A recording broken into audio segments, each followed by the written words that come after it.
Hello friends, मैं जामा स्वीटावा। आज हम शुरू करने वाले हैं एनसीईआरटी पर आधारित क्लास 10 की मैथ का प्रश्नावली 4.2 5.4 जो कि आपका है विविध प्रश्नावली। इसके पहले वाले हमने प्रश्नावली के 5.1 2 3 सभी कर लिया है। विविध प्रश्नावली में आज इस क्वेश्चंस का पूरे अच्छे से पोस्टमार्टम करने वाले हैं। तो यहाँ से देखिए जो भी क्वेश्चंस है, पहला जो क्वेश्चन है ये आपका दूसरा क्वेश्चन है। विविध प्रश्नावली आपको भी करने हैं क्योंकि विविध प्रश्नावली दिए गए प्रश्नावली का पूरा सार होता है। तो यहाँ पर देखिए जो दिया गया है, इसमें दिया गया है एक श्रेणी दिया गया है जो कि समांतर श्रेणी में है और इसमें कहा गया है कौन सा पद सबसे पहले ऋणात्मक पद होगा। ऋणात्मक पद का मतलब होता है जीरो से छोटी जितने भी वैल्यू होती है वो सभी के सभी ऋणात्मक होती है, ठीक है ना। जीरो से बड़ी जितनी भी वैल्यू होगी वो सभी पॉजिटिव होगी, लेकिन हमें क्या ज्ञात करना है, यहाँ पर ऋणात्मक पद को ज्ञात करना है। तो चलिए हम इसको शुरू करते हैं। और इसमें एक संकेत भी दिया गया है, जो आपका nवां पद यानी कि जो भी आपके ऋणात्मक पद होगा उसका मान जीरो से छोटा होगा, तो ये तो हमें मालूम है, तो देने से इससे कोई फायदा नहीं है। हमें वो कौन सा पद ज्ञात करना है ये होगा। हम ये भी ज्ञात कर सकते हैं कि पहला जो ऋणात्मक पद होगा वो क्या होगा, ठीक है ना। तो हम ये मान लेते हैं ना, माना श्रेणी के nवां पद जो होगा ऋणात्मक पद होगा, तो उस कंडीशन में जो भी आपका दिया गया है an का मान क्या होना चाहिए, जीरो से छोटा होना चाहिए। तब nवां पद क्या होता है, nवां पद का जो सूत्र होता है वो होता है a plus n-1 into D. इसका मान क्या होना चाहिए, जीरो से छोटा होना चाहिए, ठीक है ना। और यहाँ पर दिया है, इसको मैं इक्वेशन नंबर 1 ले रहा हूँ। तो क्या दिया है यहाँ देखिए, सबसे पहला पद a, इसका मान दिया है 121। जो इसका सर्वांतर आएगा वो क्या आ जाएगा, 117 में से 121 घटेगा, 117 माइनस 121, इसका मतलब आ जाएगा -4। इसका जो अंतिमवां पद होगा nवां पद होगा, ठीक है ना। nवां पद ही इसका अंतिमवां पद होगा और जिसका मान सबसे पहले क्या होगा, ऋणात्मक होगा। तो यहाँ से हम ज्ञात कर लेते हैं। a का मान रखते हैं समीकरण में, समीकरण 1 से इन सभी वैल्यू का मान इसमें रखते हैं। a का मान क्या है 121 है, प्लस n-1 हमें ज्ञात करना है n का मान। d का मान कितना है आपका -4 है और इसका मान कितना होना चाहिए, जीरो से छोटा होना चाहिए, तभी तो ऋणात्मक पद आएगा। तो यहाँ से देख लीजिए 121, इसको जब हम सॉल्व करेंगे तो हो जाएगा 121 और ये हो जाएगा -4n। मैं ब्रैकेट के अंदर माइनस का गुणा करा रहा हूँ और यहाँ से हो जाएगा +4 और इसका मान हो जाएगा जीरो से छोटा। 121 4 125 और -4n और ये जीरो से हो जाएगा छोटा, तो 125 और ये हो जाएगा less than equal to 4n और यहाँ से हो जाएगा n लेस देन और इक्वल टू 125 और ग्रेटर देन इक्वल टू 125/4। जब इससे आप सॉल्व करेंगे तो यहाँ से n का मान आ जाएगा, n इज ग्रेटर देन का मान, n ग्रेटर देन क्या आएगा 4 3 12 और यहाँ से बच जाएगा 5 4 एकम 4 बचेगा 1.25 यहाँ से हो जाएगा। इसका मतलब n का जो भी मान होना चाहिए 31.25 से बड़ा होना चाहिए और वो भी पॉजिटिव होना चाहिए, यानी कि पूर्णांक होना चाहिए। तो 31.25 से जस्ट बड़ा क्या होता है 32, ठीक है ना। तो हम यहाँ से फाइंड आउट कर सकते हैं जो n का मान होगा वो क्या होगा 32, यानी कि इसका जो 32वां पद होगा, ठीक है ना। n है क्या, n हमने माना है श्रेणी के nवां पद माना है ना कि ऋणात्मक पद होगा। इसका मतलब इस श्रेणी का जो 32वां पद होगा वो आपका ऋणात्मक यानी कि निगेटिव अंक होगा, ठीक है ना। अब हम उस श्रेणी का 32वां जो पद है वो भी ज्ञात कर सकते हैं कि इसका 32वां पद कौन सा होगा और उस श्रेणी का पहला ऋणात्मक पद क्या होगा। चलिए हम इसको भी मान तो आपका यहीं से आपका आंसर फाइंड आउट हो जाता है, लेकिन हम जैसे इसके थोड़ा सा आगे और भी करने वाले हैं। तो हम 32वां पद ज्ञात करते हैं ना कि उसका 32वां पद क्या होगा जो कि ऋणात्मक होगा। तो चलिए उसके लिए हमें क्या चाहिए, L बराबर क्या होता है, अंतिम पद इक्वल टू होता है a प्लस n-1 और इंटू डी होता है, ठीक है ना।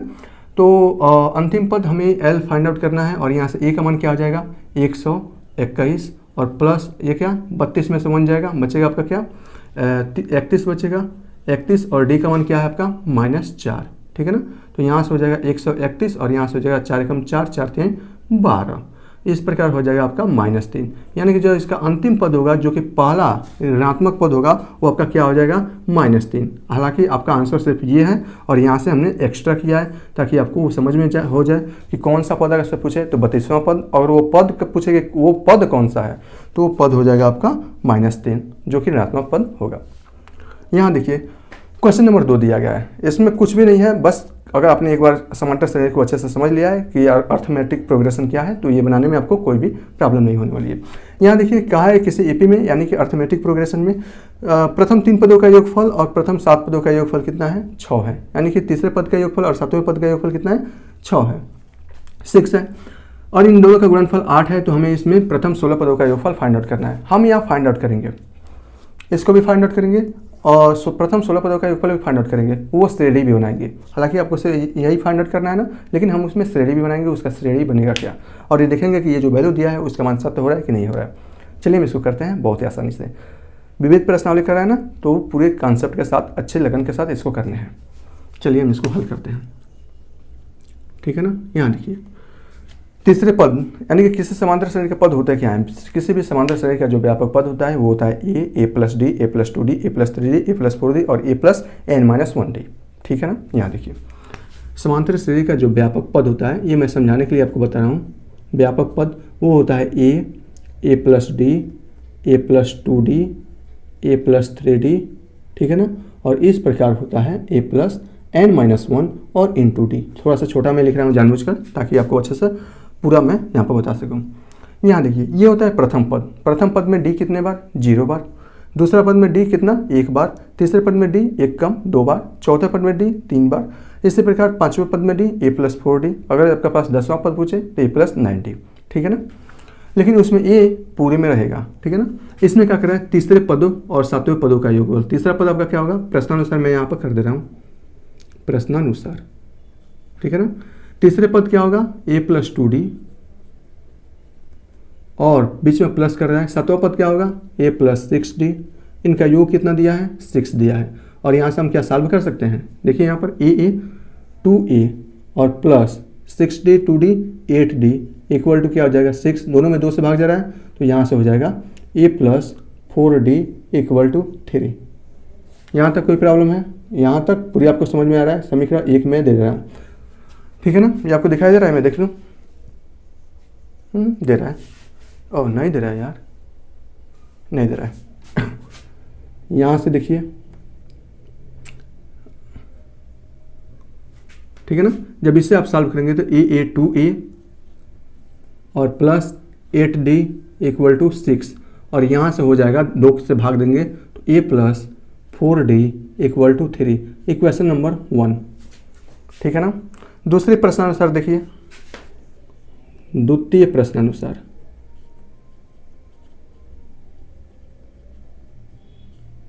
यहाँ देखिए क्या क्या है, इन दोनों का गुणनफल कितना है, 8 है। यानी कि a plus D, A plus 2d, ठीक है ना, और a प्लस 6d, इनका कितना है, गुणनफल 8 है, ठीक है ना। यहाँ देखिए इसको क्या लिख सकते हैं, इसको हम लोग क्या a plus 4d equal to 3, ठीक है ना। हाँ ये भी बढ़िया है। तो अब यहाँ से देख सकते हैं आप तीसरा पद, हाँ 6, ये कितना है 6 है, तो ये ए 2a plus 8d equal to 6 यानी कि a plus 4d equal to 3, ठीक है ना। अब यहाँ देखिए इसको मैं थोड़ा सा और कर रहा हूँ, इसको मैं लिख सकता हूँ a प्लस 2d और यहाँ से प्लस 2d इक्वल टू 3 लिख सकता हूँ, ठीक है ना।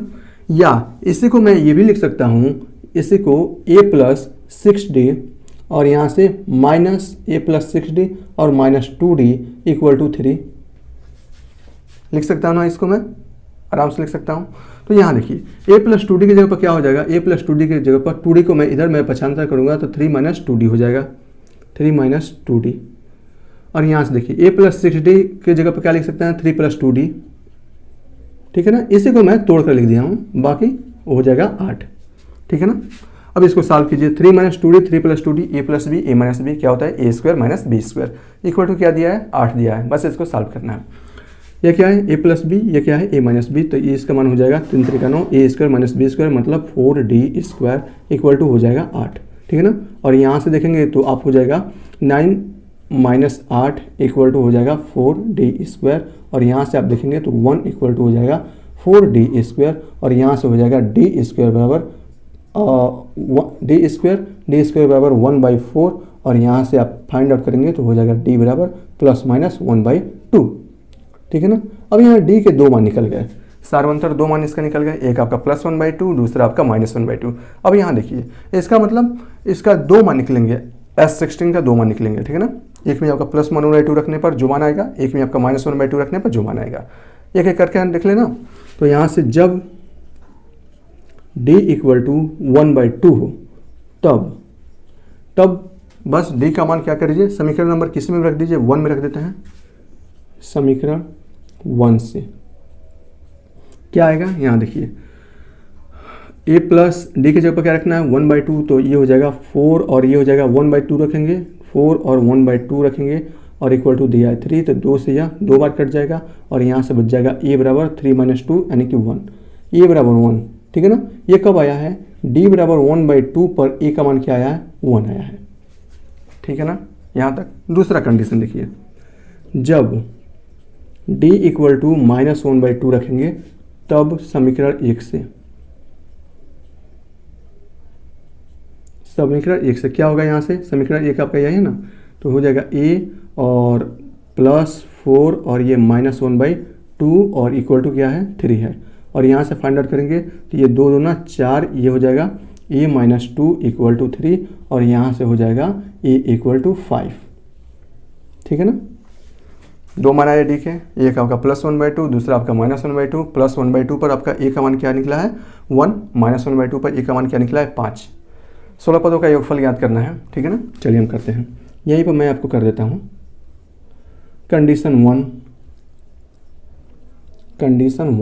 कब, जब आपका d बराबर 1/2 हो और a बराबर आपका 1 हो, तब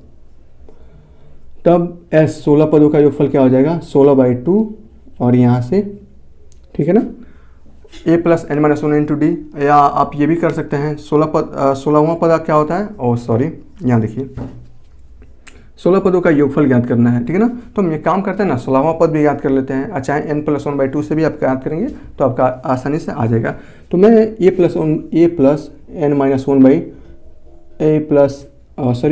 n-1 इंटू डी से ही ज्ञात कर देता हूँ। तो यहाँ से हो जाएगा 8 हो जाएगा यहाँ, और यहाँ से हो जाएगा 2, a का मान कितना है 1, तो 2 का कम 2 और प्लस 16 पद है ना, तो 16 में से एक जाएगा 15 और d का मान इसका क्या है 1/2, तो ये हो जाएगा आपका 15/2, ठीक है ना। और यहाँ से हो जाएगा 8, 2 दूना 4, 15, 19 और भागे 2, और इस कंडीशन में 2 चौको 8 और 19 चौको 76। तो यह 16 पदों का जो योगफल आएगा वो पहले कंडीशन में आएगा 76, ये आपका आंसर हो जाएगा, ठीक है ना। दूसरे कंडीशन में भी हम इसका मान को जांच करते हैं, देखते हैं दूसरे कंडीशन में, यानी कि जब d बराबर 1/2 हो तो उस कंडीशन में आपका a का मान कितना रहा है, 5। और उस प्रकार जो आपका s 16 निकालेंगे, 16 पदों का योगफल निकालेंगे तो आपका क्या होगा। एक काम करते हैं, श्रेणी भी बना ले इसका। चलिए हम इसका श्रेणी भी बनाते हैं। इस कंडीशन में जब a बराबर 1 और d बराबर 1/2 हो तो इसका श्रेणी क्या बनेगी, मैं यहाँ पर बना देता हूँ श्रेणी। a का मान कितना है 1, दूसरा मान क्या होगा a + d, a का मान क्या है 1, d का मान है 1/2, 1 + 1/2 यानी कि 1 में आधा जोड़ेंगे हो जाएगा 1.5 का मतलब 3/2, ठीक है ना। उसके बाद से और श्रेणी क्या बनेगी a + 2d, तो a 2d का मतलब क्या है 2 और d का मतलब 1/2 है, यानी कि इसमें वृद्धि कितनी हो रही है 1, 3/2 यानी कि 0.5 की वृद्धि हो रही है। तो 0.5 में जब 1.5 यानी कि 1.5 में जब 1.5 जोड़ेंगे तो बच जाएगा आपका 2, ठीक है ना। तो ये श्रेणी बन जाएगा 2, 2.5, 3, 3.5 और इस प्रकार ये श्रेणी बन जाएगी 16 पदों तक। 16वां पद भी आप ज्ञात कर सकते हैं, a + 15d ये करके ज्ञात कर सकते हैं, तो भी आप आसानी से फाइंड आउट, मतलब हर चीज़ आप इसमें फाइंड आउट कर सकते हैं। अब हम कंडीशन 2 लेकर चलते हैं, तो मैं इसे यहाँ पर थोड़ा सा रब कर रहा हूँ।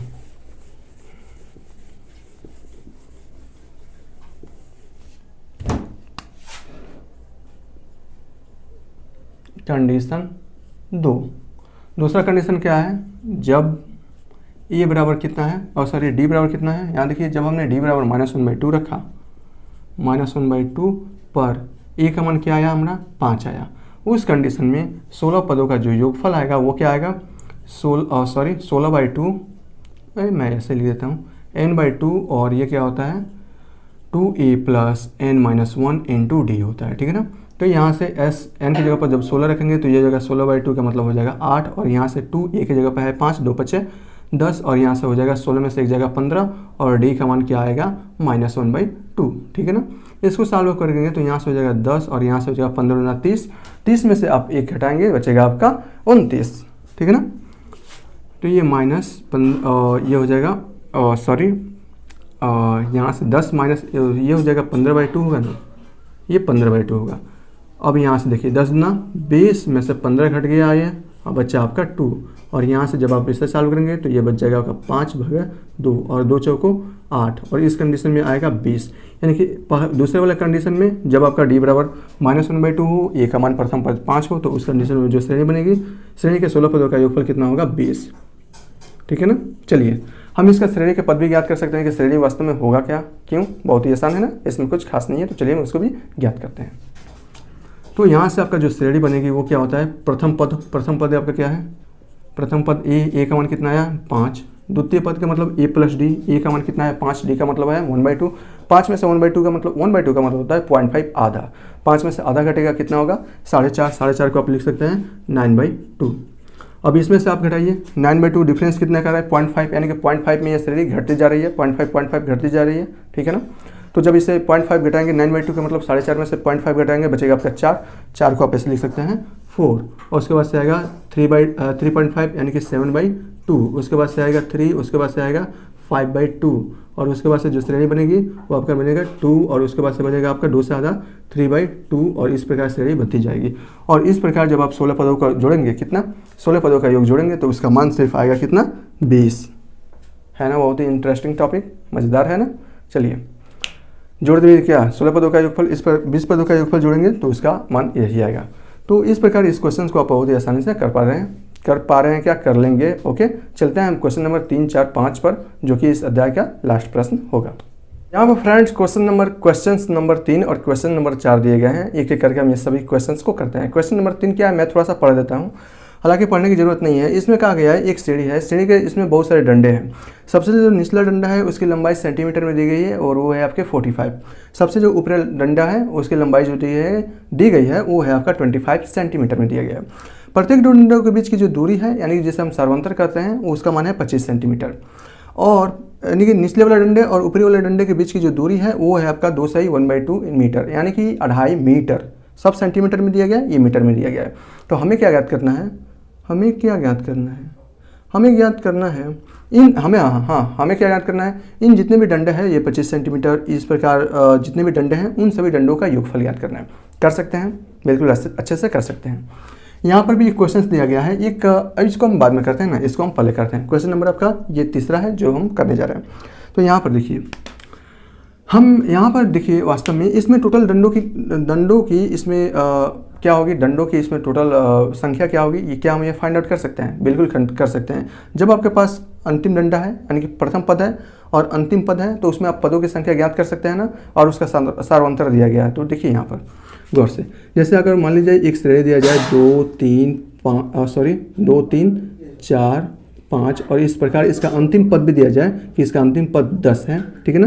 तो यहाँ से आप प्रथम पद जो कि आपका ये दिया गया है या ये ले सकते हैं, और ये आपका अंतिम पद जो कि आपका ये ले सकते हैं। यहाँ पर अंतिम पद क्या है 10 है, और इसका सर्वांतर ज्ञात किया गया है d जो 1 है। तो क्या हम इसमें पदों की संख्या l बराबर a plus n-1 into D से ज्ञात कर सकते हैं ना, इसका n पद, क्योंकि इसमें 4 पद हैं, 3 पद आपके दिए गए हैं, तो एक पद आसानी से आप ज्ञात कर सकते हैं, ठीक है ना। इसी प्रकार ये आपका प्रथम पद, ये आपका अंतिम पद, और इसके बीच का सर्वांतर 25 मीटर। तो क्या आप इसका ज्ञात कर सकते हैं ना, इसमें पदों की संख्या कितनी होगी, यानी कि डंडों की संख्या कितनी होगी, हाँ ज्ञात कर सकते हैं। तो चलिए मैं इसके मिटाकर कर रहा हूँ।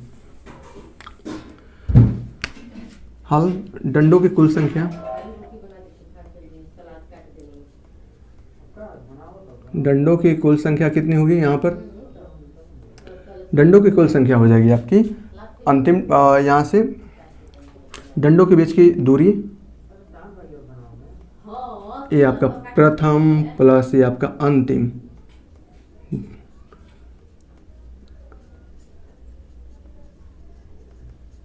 प्रथम प्लस अंतिम डंडों के बीच की दूरी, और उसके बीच का जो सार्वंतर है, यानी कि दो डंडों के बीच का, दो क्रमागत डंडों के बीच की दूरी, और +1,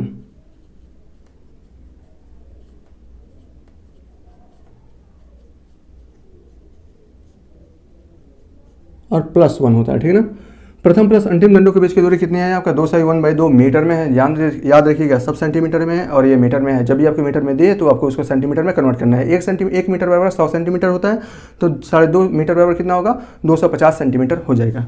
तो ये आपका हो जाएगा 250 सेंटीमीटर, और यहाँ से दो क्रमागत डंडों के बीच की दूरी कितने हैं 25 सेंटीमीटर है, और यहाँ से +1, तो ये हो जाएगा 25 जहाँ के 250 और 10 1 11, ठीक है ना। इस प्रकार डंडों की संख्या जो n आएगी वो आपका आ गया 11। अगर आप मैथमेटिकल टर्म्स में लिखना चाहते हैं तो यहाँ से आप कर सकते हैं। e बराबर आपका हो जाएगा 45, और अंतिम पद l बराबर हो जाएगा आपका 25 सेंटीमीटर, यानी कि 25 ये सब सेंटीमीटर में है ना, और पदों की संख्या n बराबर 11, और इसका बीच का सर्वांतर दिया गया है आपका 25 सेंटीमीटर दिया गया है, ठीक है ना। हमें क्या ज्ञात करना है, हमें ज्ञात करना है SN, यानी कि इस पूरे डंडों का योगफल ज्ञात करना है। यानी कि इसमें टोटल पद कितने हैं 11 पद हैं, तो 11 पदों के यानी कि 11 डंडों का योगफल ज्ञात करना है कि 11 डंडों की लंबाई कितनी होगी, ठीक है ना। तो चलिए हम इसको ज्ञात करते हैं h11।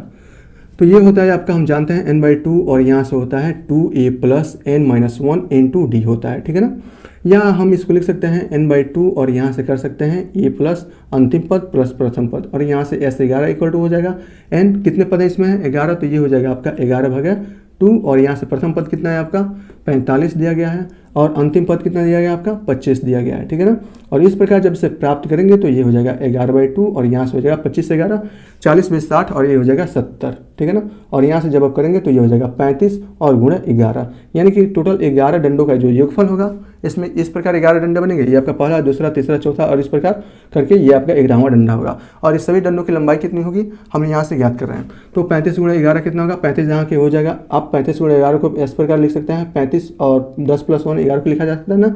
तो 35 यहाँ के 350 और 35 से कम 35, और इस प्रकार इस 11 का मान आएगा 35, यानी कि 350 30 80 385 और ये आ जाएगा सेंटीमीटर में। तो याद रखिए 11 डंडों की जो लंबाई होगी वो आपका 385 सेंटीमीटर होगी। तो इसमें कुछ खास नहीं है, जो भी था मैंने आपको यहाँ पर बता दिया, और बताने का मतलब है कि आप इसको प्रैक्टिस कीजिए अच्छे से, आप समझकर इसको सबसे पहले सॉल्व कीजिए, उसके बाद ना समझ में आए तो इसको आप देखकर सॉल्व कर सकते हैं। यहाँ देखिए क्वेश्चन नंबर आपका 4 दिया गया है। क्वेश्चन नंबर 4 इसमें जो दिया गया है मैं यहाँ पर पढ़ देता हूँ, उसके बाद से इसको हम लोग कर लिया जाएगा। क्वेश्चन नंबर 4 में दिया गया है एक पंक्ति में मकानों को क्रमागत रूप से 1 से 39 तक रखा गया है, ठीक है ना। यहाँ देखिए इतने मकान है आपको मैं यहाँ पर दर्शा रहा हूँ, फिर मैं इसको मिटा दूंगा। पहला मकान है क्रमागत नंबर 2, क्रमागत नंबर 3, क्रमागत नंबर 4 और इस प्रकार यहाँ पर x, और इस प्रकार आपका ये आपका 49वां, ये आपका पहला मकान है, यह दूसरा, तीसरा, चौथा और इस प्रकार ये बढ़ते जाएगा, यह xवां और इस प्रकार ये आपका 49वां। ये मकान को क्रम रूप से लिखा गया है, ठीक है ना। यहाँ देखिए और क्या बोल रहा है, यहाँ जो बोला गया है वो आपका है दर्शाइए कि x का ऐसा कौन सा मान है जो x से अंकित मकान से पहले के मकानों की संख्याओं का योग उसके बाद वाले मकानों की संख्याओं के योग के बराबर है, ठीक है ना। तो x का मान ज्ञात कीजिए, यानी कि इसमें कोई ना कोई एक ऐसा मान आएगा जिस मकान नंबर आएगा, ठीक है ना, जिसका जो मान आएगा उस इसके पीछे वाले सभी के सभी मकानों को जोड़ने से प्राप्त योगफल और इसके बाद के सभी मकानों को जोड़ने से प्राप्त योगफल के बराबर होगा, ठीक है ना। हम इसको कर रहे हैं, इसका मान निकालेंगे। मान निकालने के बाद हम ये चेक भी करेंगे। चेक कैसे करेंगे, बहुत अच्छे से चेक करने वाले हैं क्या यह सत्य है कि नहीं है। जो भी मान आएगा एब्सोल्यूट मान आएगा उसके मान को लेकर हम इसको जाँच करेंगे, ठीक है ना। हालांकि जाँच करने को आपको बोला नहीं है लेकिन हम जाँच करेंगे, ठीक है। तो मैं इसे मिटा रहा हूँ, जो भी क्वेश्चन दिया गया है उसको हम लोग कर रहे हैं, ठीक है ना। और देखिए ना इसमें एक संकेत दिया गया है और इस संकेत कहा गया है कि आप इस संकेत को लेकर सॉल्व कीजिए, ठीक है ना। जो भी आपका xवां यानी कि जो भी आपका मकान नंबर ज्ञात करना है उसको आप इस विधि से करेंगे तो आपका आंसर आ जाएगा। तो हम इसी विधि से करेंगे, नहीं दिया गया होता तो हम इसको अलग विधि से करते, लेकिन जब दिया गया है तो हम इसे इसी विधि से करने की कोशिश करते हैं। तो सबसे पहले हमें निकालना है x(x-1), ठीक है ना। x(x-1) यानी कि जो भी मकान नंबर है उन सभी मकानों नंबर के पहले वाले के जोड़, मतलब उन सभी मकानों का x-1 की जोड़ का योगफल निकालना है, ठीक है ना। तो हमें मालूम है, हम क्या जानते हैं, तो हम जानते हैं, अच्छा हम क्या जानते हैं यहाँ पर, हम जानते हैं जो Sn होता है n पदों का योगफल होता है वो होता है n/2 और यहाँ से होता है 2a plus n-1 into D, ठीक है ना, ये होता है ना। लेकिन हियर यहाँ जो दिया गया है, यहाँ देखिए प्रथम पद ये दिया गया है a बराबर 1, सार्वंतर दिया गया है कितना हो जाएगा 1, और आपका अंतिम पद l यानी कि nवां पद दिया गया है वो आपका क्या है 49 है, ठीक है ना। ओके कोई बात नहीं है, हम इसको कर रहे हैं, ठीक है ना। तब हमें सबसे पहले क्या निकालना है, यहाँ देखिए x(x-1) पद निकालना है, यानी कि n की जगह पर अगर x-1 रखिए तो क्या होगा, यहाँ से n की जगह पर हमें x-1 रखना है और ये भागे 2 और 2a का मान कितना है 1, 2 से गुणा करेंगे ये हो जाएगा आपका 2 और प्लस n की जगह पर क्या रखना है x-1 रखना है x-1 और d का मान कितना है 1 है, ठीक है ना 1 है। चलिए इसको सॉल्व करेंगे, ये हो जाएगा x-1/2 और यहाँ से हो जाएगा 2 + x-1, ठीक है ना। और यहाँ से ये हो जाएगा, तो ये हो जाएगा आपका x-1 और भागे 2 और ये हो जाएगा 2 में से 1 जाएगा, बचेगा 1 + x, ठीक है ना, ये बच जाएगा। यानी कि जब हमने x(x-1) का मान निकाला तो हमारे पास मान का आया 1 + x, 1 और x-1/2। ओके हम इसको मिटा रहे हैं क्योंकि हमें अब जो मान निकालना है s49 और sx का निकालना है, तो यहाँ पर नहीं निकाल रहे हैं, हम इसे यहाँ निकाल रहे हैं, तो मैं इसे मिटा रहा हूँ। ध्यान से देखिए, है बहुत ही आसान, बस आपको थोड़ा सा समझने की देरी है। अगर आप समझ गए तो बहुत ही आसान है, नहीं समझे तो आपके लिए बहुत मुश्किल है। अब हमें क्या निकालना है, s49 यानी कि 49 पदों का योगफल निकालना है और sx यानी कि sx पदों का योगफल निकालना है।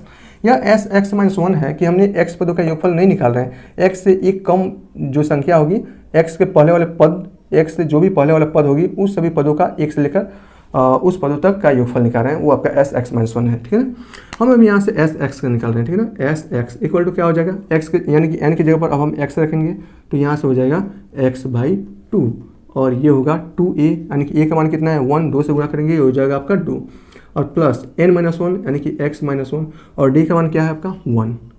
ठीक है ना, ये आ जाएगा। तो यहाँ से जब आप फाइंड आउट करेंगे मकान नंबर ये था ना, मकान नंबर आपका 1 से 49 तक है ना, 1 से 49 तक सही है। ठीक है ना, तो यहाँ से एस एक्स इक्वल टू हो जाएगा x बाई 2 और यहाँ से हो जाएगा 2 और में से एक जाएगा बचेगा आपका 1 प्लस एक्स। ठीक है ना और इस प्रकार हो जाएगा x बाई 2 और यहाँ से हो जाएगा 1 प्लस एक्स। ठीक है, कोई प्रॉब्लम नहीं होगी। अब हमने एस एक्स पदों का ये आपका है एस एक्स पदों का योगफल हमने फाइंड आउट कर लिया है। अब हमें क्या करना है, प्रथम 49 पदों का योगफल फाइंड आउट करना है, एस 49। तो एस 49 का मतलब क्या होगा 49 बाई 2 और यहाँ से 2a का मतलब है, a का मतलब 1 है और 2 से गुणा होगा, ये आ जाएगा 2 प्लस 49 में से 1 जाएगा, बचेगा आपका 48 और 48 और d का मान है 1 तो ये आ जाएगा आपका 48। ठीक है ना, यानी कि 49 और ये हो जाएगा 50 और भागे 2 और इस प्रकार ये हो जाएगा 25 और ये हो जाएगा 25 गुणे 49, 49 गुणे 25 कितना होगा 25 नवा 225, 225 का 5 और हो जाएगा आपका 22, 25 चौको 100 और 22 122, यानी कि प्रथम 49 पदों का जो योगफल होगा वो आपका हो जाएगा 1225। कोई प्रॉब्लम नहीं होनी चाहिए। अब यहाँ देखिए इसका मान हम रख दे रहे हैं समीकरण 1 से। ठीक है ना, तब समीकरण 1 से इक्वेशन 1 से हम इसको देख रहे हैं तो एस एक्स माइनस 1 का मान कितना है x और -1 और यहाँ से x प्लस 1 और यहाँ से आया है 2 और इसका मान कितना आया है एस 49 का मान 1225 और माइनस एस एक्स का मान कितना है यहाँ से, यहाँ देखिए x बाई 2 और यहाँ से 1 प्लस एक्स। बस इसको सॉल्व करके हमें x का मान फाइंड आउट करना है। क्या हम कर सकते हैं, आप भी कर सकते हैं। चलिए मैं इसको करा देता हूँ। यहाँ से हो जाएगा x माइनस 1 और यहाँ से x प्लस 1 और ये हो जाएगा आपका 1225 ना 2450। ठीक है ना, और यहाँ से माइनस और ये हो जाएगा x square minus x square और माइनस एक्स और 2 से 2 ये कैंसिल हो जाएगा। ठीक है ना, और इसको जब सॉल्व करेंगे तो ये हो जाएगा x square minus x equal to 2450 equal to minus x square minus x. ये क्या है भैया, ये तो गलत आ रहा है।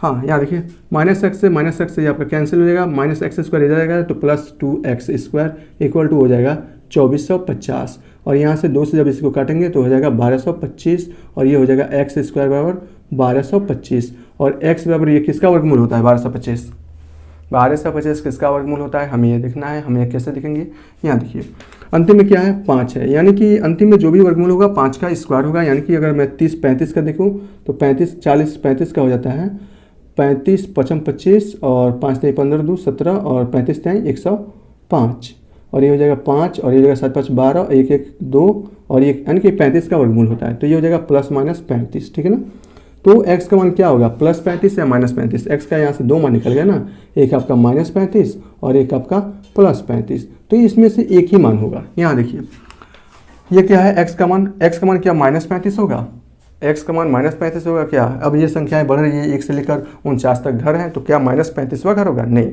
जो भी आंसर आएगा x बराबर 35 आएगा। ठीक है ना, इस प्रकार ये क्या होगा 35वां ही घर होगा जिसके पहले के सभी अंकों का योगफल अगर जोड़ा जाए और 35 के बाद जितने भी अंकों का योगफल जोड़ा जाए उसका मान क्या हो जाएगा समान होगा। ठीक है ना, हम इसको सॉल्व करके देखते हैं। ठीक है ना, अब हम इसको, ये तो आपका आंसर हो जाएगा 35, लेकिन हम क्या करें इसको और भी अच्छे से प्रूफ करके देखते हैं क्या यह 35वां ही घर होगा कि नहीं होगा।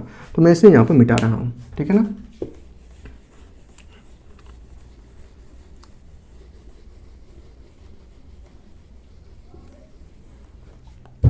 ठीक है ना, यह क्या करें हम एक्सपेरिमेंट कर रहे हैं। ठीक है ना, यहाँ देखिए हम यहाँ से एक घर, ये आपका 2 घर, ये आपका 3 घर, ये आपका 4 घर, इस प्रकार यहाँ से 35वां घर और यहाँ से आपका हो जाएगा 49वां घर। ये आपका पहला, दूसरा, तीसरा, चौथा और ये आपका हो जाएगा 35वां और ये आपका 49वां घर हो जाएगा, ठीक है ना। और ये आपका 34वां घर होगा, ठीक है, ओके। और यहाँ से आपका ये 36वां घर हो जाएगा। तो हम क्या कर रहे हैं ना, इस जो 35वां घर है इसके पहले के कितने अंक हैं, 1 से लेकर 34 तक अंक है, ठीक है ना। यानी कि 1 से लेकर 34 तक संख्याओं का योगफल लिख रहे हैं। फिर 35 के बाद जो भी आएगा यानी कि 36 से लेकर 49 तक इन सभी संख्याओं का योगफल लिखेंगे और देख रहे हैं क्या इन दोनों का योगफल बराबर है, तो इसका मान जो आएगा वो 35 ही आएगा, ठीक है ना। 35वां घर ही होगा। तो 1 से लेकर 34 तक सभी संख्याओं का योगफल कितना होगा, यानी कि n क्रमागत संख्याओं का योगफल कितना होता है, n प्राकृतिक क्रमागत संख्याओं का योगफल n+1/2 होता है ना। यानी कि अगर हम यहाँ देखना चाहें तो 1 से लेकर 34 तक का जो योगफल होगा वो आपका 34 संख्याएं कितनी है, 34 से एक ज़्यादा कितना होगी 35 और भागे 2, ठीक है ना। इसका मतलब होगा 17 गुणा 35, 17 × 5 = 85, 17 × 3 = 51 और 8 × 59, ठीक है ना, 595। 1 से लेकर 34 तक का योगफल आ गया 595। अब हम देख रहे हैं 36 से लेकर 49 तक के पदों का योगफल क्या होगा, ठीक है ना। तो यहाँ देखिए प्रथम पद क्या है 36, उसके बाद से 37 और उसके बाद से 38 और इस प्रकार कहाँ तक ले 49 तक।